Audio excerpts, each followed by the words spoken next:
am waiting for the call, praying for the day when I can be near the Kaaba wall. Sa lahat ng Filipino na nagsiyakap sa Islam, ay di pahuhuli si dating Reverend Armando L. Barcelon, na itinuring ng karamihang Muslim sa Pilipinas na pambato ng Islam dito sa bansa.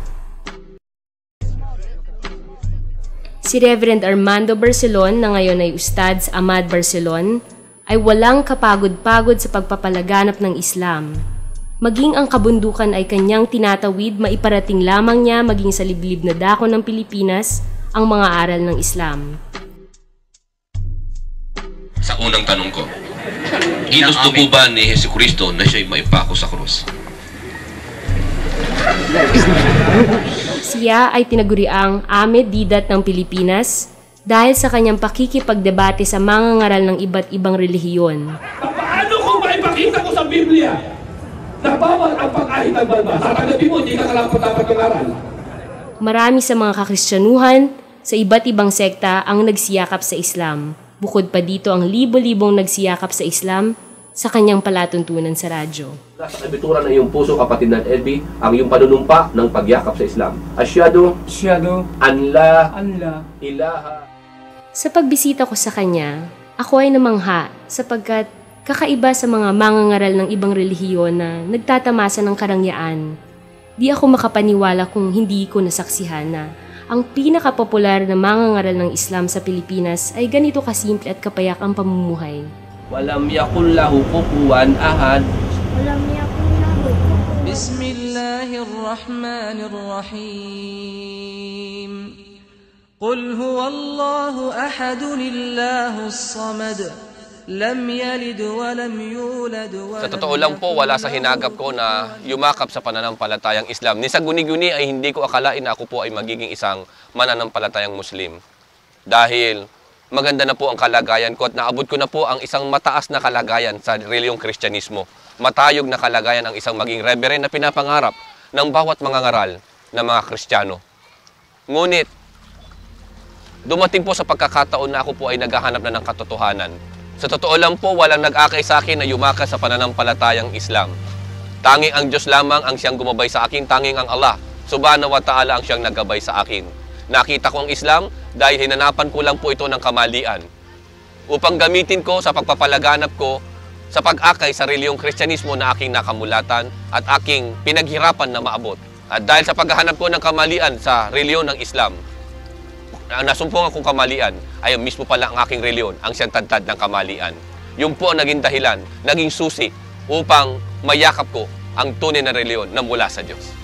At nang yakapin ko po ang pananampalatayang Islam, mabibigat na pagsubok ang dumating sa aking buhay. Naging una kong taga-usig ang aking mismong magulang, ang aking ama, ang aking daddy, sapagkat nag-iisa po nila akong anak. Hindi nila akalain na ang kanilang iginagalang na reverend mag-Muslim. Tiniis ko po lahat ng mga pagsubok na ito. Hinamon ko pa ang aking mga magulang na handa kong balikan ang aking dating paniniwala kung makakakita sila ng maling aral dito sa loob ng pananampalatayang Islam. At sa loob po ng 7 taon, tiniis ko po yan ang mga pag-uusig na aking naranasan sa kanila at sila man din po ay yumakap sa Islam. Sa ngayon po ay halos 90% na po ng aking mga kamag-anak at kapamilya ang nandito na po sa loob ng pananampalatayang Islam. And I feel strong. I can feel Islam running in my veins. To see my Isa lang po ang tiyak na aking masasabi sa mga taong nagtatanong po bakit ko niyakap ang Islam. Kung susuriin niyo po ang pananampalatayang Islam, wala po kayong pupuntahan kundi yakapin ito. Dahil kung talagang tunay tayo naghahanap ng tunay ng reliyon, reliyon na kung saan hindi ilusyon, reliyon na kung saan ay walang pag-aalilangan, matatag at matapat na reliyon, wala pong pupuntahan ang tao, kundi yakapin ang siyang reliyon na ipinangaral ng lahat ng mga propeta ng Diyos. Mula ng panahon ni Adan, sumakanya nawa ang kapayapaan, hanggang sa huling sugo na ipinarating sa sangkatauhan ang mahal na propeta Muhammad sallallahu alaihi wasallam.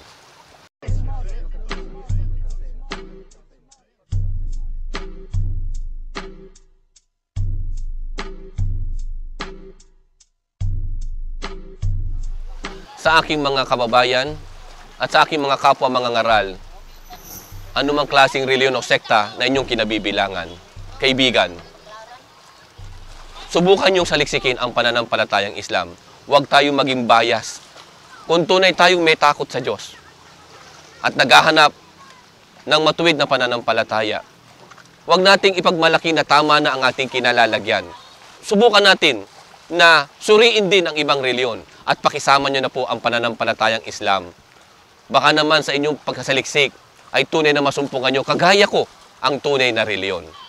Kami po'y nag-iimbita, nag-aanyaya sa inyo na inyo pong suriin ang pananampalatayang Islam. Dahil ito po ang reliyon na kung saan negatibo ang tingin ng tao. Ngunit, ang lahat ng mga lumalabas na mga negatibo ay pawang lahat po ay walang katotohanan. Bagkos, ang masusumpungan nyo dito sa loob ng pananampalatayang Islam ay ang matapat at malinis nito at dalisay na aral at doktrina na nakapaloob dito sa loob ng reliyong ito. Miles away, oceans apart, never in my sight, always in my heart.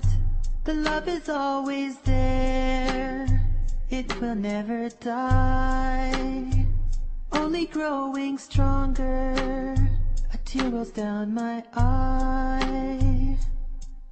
I'm thinking all the time when the day will come, standing there before you, accept this hut of mine, standing in it all, making my dua, drinking blessings from your well, the chalice.